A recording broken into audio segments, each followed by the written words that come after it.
invité de C Médiatique ce dimanche, sur France 5, le médecin et animateur Michel Sim s'est exprimé sans langue de bois sur Cyril Hanouna et la suspension de C8. Ce dimanche 16 février 2025, Mélanie Taravant présentait entre 12h et 13h un nouveau numéro de C Médiatique, sur France 5. Présent sur le plateau, Michel Sim a commenté, sans langue de bois, la suspension de 8$ canadiens. Je comprends pour les équipes de la chaîne. En même temps, je ne vais pas m'apitoyer sur le sort d'un type qui m'a insulté pendant des années dans son émission, débute-t-il, faisant référence à Cyril Hanouna. C'est dramatique pour les gens qui bossent sur 8$ canadiens, qui vont payer les conneries d'un animateur, mais voilà, c'est malheureux pour eux.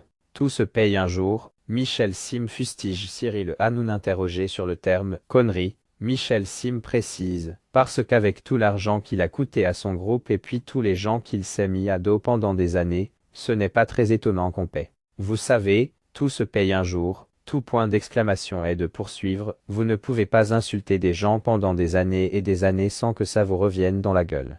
Donc voilà, c'est des insultes, qui ne me concernent pas que moi, mais il a passé son temps à insulter tout le monde, tout le temps. L'animateur cite notamment Karine Le Marchand, ou encore Arthur, avec qui Cyril Hanouna a passé son temps à être en guerre, vers la fin de 8$ canadiens.